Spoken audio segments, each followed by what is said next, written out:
Good morning, good afternoon, good evening, whatever time of day you're watching this. I do hope it finds you well. My name is John, and I'm an author, and welcome to my writing space. And thank you for joining me here on another Storytime Thursday, where I'm going to be reading the conclusion. That would be chapters 31 and the epilogue of my first book, The Shadow of the Past. It would mean a lot if you have any thoughts, feelings, opinions, feedback, to leave them in the comments down below, as well as it would really help out me and my page if you were to like, share, subscribe, all that good stuff, as well as I'll have linked down below my website where I've been posting some daily writing exercises recently, as well as my socials, and of course, most importantly, my books over on Amazon. It means a lot if you were to go and check those out and consider supporting me.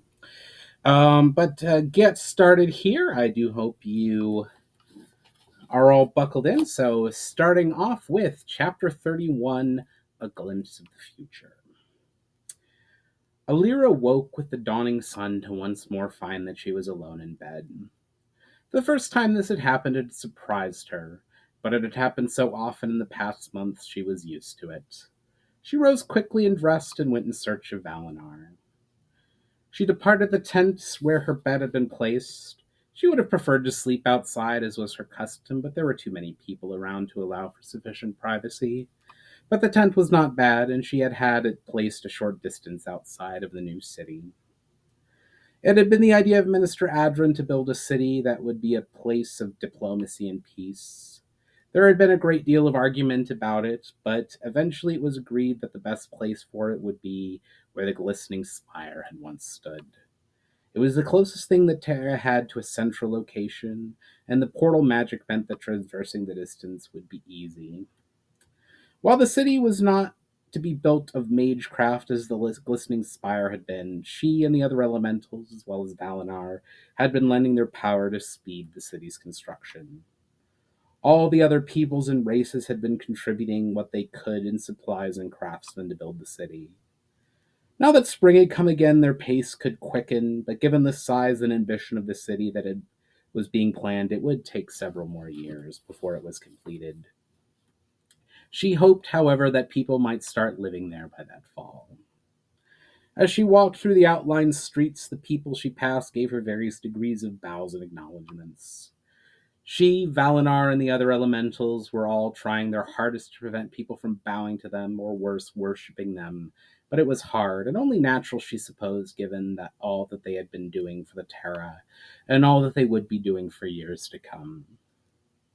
Alira did not really have to search for Val'inar, given how radiantly he shone in the array, but she took her time weaving through the various building constructions. She even stopped once or twice to lend her advice and power. At last, however, she came to the hill upon which he was standing. It was near the center of the city, and on which the great meeting hall was planned, the foundations of which were being dug. She found Val'inar at the center of the construction, conversing with Narthan about building materials when she walked up. Narthan smiled and nodded his head to Alira by way of greeting before heading off to give orders. It still shocked Alira sometimes how tall and imposing Val'inar seemed. Of course, Alira reflected all of them were perceived much the same way, especially by those without power in the array. But even after several months, it still caught her by surprise, even though she knew he was no taller than the day she had met him. Val'inar turned towards her as she approached and treated her to one of his warmest smiles. She returned the smile and kindly asked, "Is it the visions again that draw you out of my bed at such early hours?" She did not really need to ask, she knew it was. She also knew that she was deluding herself to think that Val'inar, whose time was in great demand by all, would be able to spend every night with her, and wouldn't often have places to be early in the morning. But she had heard him tossing and turning in his sleep too many times not to know that something was wrong. And she had heard him speak to himself about strange visions. Val'inar did not seem to be surprised by her question. Of course, nothing seemed to surprise him these days. Ever since he had taken the power over the elements, he seemed to know everything, see into everything. It could get uncanny at times. She had thought at first that she would be the one to teach him. After all, she was a good deal older than him, but he had surprised her at every turn. Of course, it did not help that those blue eyes of his now seemed to pierce her to her core and read her like a book, although out of courtesy he rarely did so. Val'inar nodded slowly as to her. Yes, I had another vision last night. This one was an especially horrible one.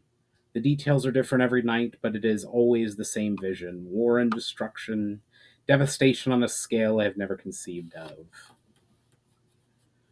It was worse than Alira had feared it was. The destruction of Sirana? She asked, worried. Sirana has yet to appear in any of the visions I have had in recent months, Dalinar reassured her. However, what I sense coming is a war. No, not just a war, something more that threatens to engulf all Terra. Is it coming soon? She asked, her voice full of worry. I don't know, Illyria, he responded, his voice growing full of worry and doubt. I don't have any answers. In truth, I do not yet understand this ability to see what might be well enough to know what it heralds. I do know that what I see are possibilities for the future, not certainties. But it could be days distance, it could be millennia. Do you know what will cause this great disaster? Was Alira's next question. No, these visions are only the briefest glimpses of possible futures, he explained. It is like being led through a winding series of passages with your eyes closed. And when you've arrived at your destination, you open your eyes for just a second and then close them again. You would get a brief but vivid impression of the room, but you don't actually know how you got there. Alira regarded Val'inar as he was explaining this, and as he was finishing, she realized sadly what he was planning on doing. You're leaving, aren't you? Leaving this terror to try to find out what is coming, she said at last, with sadness in her voice but also understanding. Val'inar drew her into a tight hug and held her for several moments before responding. Yes, my dear, I am. Whatever is coming is too big to just ignore and hope it goes away. Sirana is isolated and gets few visitors from other Terra, but even Sirana will not escape this calamity, whatever it finally turns out to be. I must find out more about this, and more about this gift I possess as well. I am sorry, but there is really no other way. Can you even travel between other Terra? Asked Delira. Isn't most of your power based on your connection with the elements here? Yes, I can, he replied. While I will be nowhere near as powerful as I am while here, I will still be a very powerful mage, more than powerful enough to travel between the most distant Terra, and able to work great feats of magecraft. I will also always have a connection to this Terra, so I'll always have some idea what is going on, and be able to return here quickly should I have need of doing so. You got all this from the demon, didn't you? Was the next thing she said. It was not a question. Understanding the tone of her voice, he tried to reassure her when he responded. I know you don't trust the demon, but neither do I. He did seem quite eager for me to leave Sirana, likely because he figures that it has a better chance of bending me to his will elsewhere. But I will be of him. As to the information that he gave me, on that I trust him as he cannot lie to me, and in this case I do not think he is twisting the truth. It is in his interest that I leave and travel to Terra, so he would want me to have all necessary information on that. Alira did not like it, but she knew that Val'inar spoke sense, so she decided to move on to the question she really didn't want answered. When will you be leaving? Val'inar smiled kindly to her. In a few weeks, perhaps a few months. There is still much that must be set in order here. I was planning on taking a quick test in a few days just to see if there were any effects that the six of you needed to anticipate or counter when I leave the Terra. I will likely do it at the meeting we are going to have next week, at which I was going to announce my intention to leave. But I see that I cannot keep secrets from you. How often will you return? As often as I can, he said, especially when I start finding information about what is coming. I will not make the mistake of our predecessors and make the people of this terra more powerful or bend their lives to the prosecution of a war, but preparations will still need to be made if there is indeed a great war coming. And of course, I will visit you whenever I can. I understand. If you are indeed right, then learning as much information as possible will be necessary, she conceded. And if you are perhaps one of the few that possesses these visions, it would be good to spread the word to others. I just wish that it could be done without you leaving. I know, my dear, he responded, voice tinged with sadness.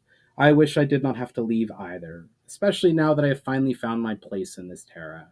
But I cannot turn away from this. I have spoken much in the last few months about looking to the future, and this is the future that I see, and I must look to it, lest it consume us unawares. Come, though, my leaving is the future, this is the present, and in the present we are victorious, and Sirana is at peace and rebuilding, and we have a lot of work to do.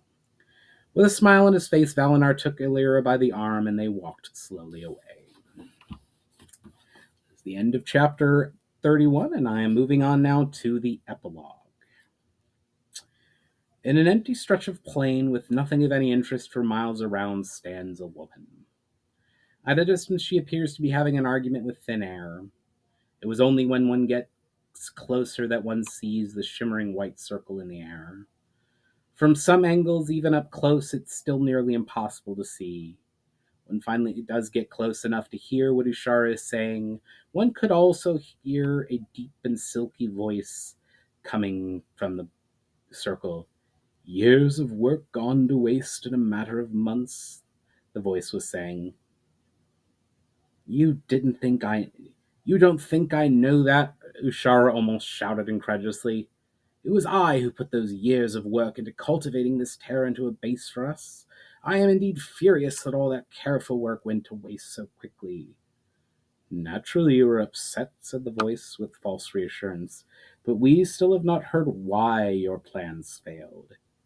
It was him, Ushara spat venomously. I see, the voice responded, clearly not needing any explanation as to the him she was speaking of. And what did he do to oppose our plans? I do not fully know, she conceded. I was only made aware of his presence immediately before I was forced to leave. But considering how quickly the union I had set up was defeated, and the fact that Kiral turned out to be a false friend, he must have been interfering for some time. I would have done more to protect my efforts, but he revealed his presence with a very clear message that he was watching me. He has always been trouble to us, acknowledged the voice. We must start thinking of ways to distract his attention, or perhaps even, possibly even contain him. But that is a matter for another time. Is there anything that can be salvaged upon Sirana? Unfortunately, no, replied Ushara. I have a few agents left, and I've kept a close watch for the past few months for any sign of hope. This terror is lost to us. There is another matter that I would prefer to discuss in person. It concerns some visions of the future that have come to my attention. Very well, said the voice. There are many terrae that require our attention. Return to us quickly. And with that, the portal vanished. Very good, my dear, said another voice behind Ushara that made her spin around quickly. There stood the man from the dragon's tower. This time, however, he was wearing a cuirass ornately carved with the figure of a massive dragon over a rich red tunic. He wore a cloak of deep red as well. Upon his back was a long sword that looked to be of the same metal from which Kiral's axe had been forged. He was standing with his arms crossed and with a look of amusement upon his face. Even I almost brought the lie that I was the undoing of your plans. You, she said, drawing out every letter and filling them with spite. What do you mean that you are not the one to undo my plans? I saw your pendant on the elf child. You are deluding yourself as always, Ushara, the man laughed. It was Val'inar who overcame your plans. I just gave him one little push when he needed the help. Even if he hadn't succeeded, I would not have needed to step in. If you had released Kiral, he would have driven you from this terra. He was merely using you to free his followers from their wrongful imprisonment. He was never yours. How? She demanded. How did you do all of this with so little effort? Kiral and the other elementals were friends of old, the man told her. I had a good guess as to what they would do in the situation you put them in. So you were defeated by what you did not know or understand, as always. I hate your arrogance, Ushara said, drawing herself up to her full height. I would like nothing better than to destroy you. The man actually laughed at this. Please try, my dear. After all, I have been waiting for an excuse to kill you for millennia. Well, then kill me, Ushara shouted. I am right here. I have a fraction of the power to stop you, and I cannot escape quickly enough. So why not just strike me down? The man continued to chuckle. You are always so careful, Ushara, and that is why I'm not going to kill you yet as much as I would like to. Sooner or later, my dear, you will make a mistake. You will step over the line as you almost did when facing Val'inar, and on that day I will be there, and you will have just enough time to reflect upon the mistake before I destroy you. Does the elf know that you used him? She asked, calming down. That you gave him the pendant as part of a message to me that you were here, and if I hadn't noticed in time, I would have killed him and been your excuse to finally kill me. I think he suspects, the man conceded. It would have come to the same end. His presence there was what unlocked the prison, and without him, Kiral would have simply set things in order and passed away from this world of his own volition, and you would be dead. Since your union has already undone, there was no way that I and this Terra could not come out ahead by giving him the pendant and sending him to confront you. Anyway, she went on, he will be leaving Sirana soon, which I am sure you had something to do with. I look forward to running into him some time or another, and we'll see how that meeting goes. The smile vanished from the man's face. Running into him is one thing, but if I even have the slightest suspicion that you sought him out for vengeance, believe me when I say that I will not then seek you out, and that I will keep you alive long enough for you to thoroughly regret it. And anyway, what do you mean that I have something to do with it? I was certainly hoping that he would soon leave Sirana so that I could make his acquaintance, but I have not done anything to speed that up. Ushara laughed. Are you saying that you haven't been giving him the apocalyptic visions which he will soon be leaving this terra to investigate? Visions are one of the main ways you operate. Oftentimes, yes, he conceded, but not this time. He legitimately has the power of foresight. I gave him one vision only, and that was to ensure he came to the dragon's claw. Nothing else that he has seen is from me. Well, he has had visions of fire and destruction, or so I am told, she responded, and that is usually your purview. So I am sure he will run into you sooner or later. I am sure that he will, the man acknowledged, and then with a sense of finality, and now, my dear, I think it is long past time you left. The note of threat in his voice did its work. She locked eyes with him for a few seconds, but then turned, and with a little more speed and a little less dignity than she had probably intended, she summoned a portal and disappeared. The man regarded the place where she had been for a moment, and then he turned in the direction he knew the new city was being constructed. He reached out a hand and made a motion as if he was trying to pull something out of thin air. Tendrils of energy, purplish in color, sprung from the air itself and made a ball in his hands. Once the ball of swirling energy had formed, he lowered it to look. As he peered into its swirling depth, images began to appear of fire and destruction and war. As the images played before his eyes, his face got grimmer, and after he had viewed all of them twice, he closed his hand into a fist and banished the ball of visions, and dropped his arm back to his side. He took a deep breath and said to himself, So, it has begun again. And with that, he turned, and after taking a few steps, he vanished in a flash of light. All right. Well, I sincerely hope you enjoyed that. And if so, please leave your comments, or if you have any feedback for me, I would love to hear that as well in the comments down below. As always, I'm going to finish up with the usual. Please like, share, subscribe. All of that greatly helps me and my channel out. As well as there'll be links for my books below. Please check those out. It would mean a lot if you were to support me in that, as well as if you want to follow me on my website and socials. That would be awesome as well.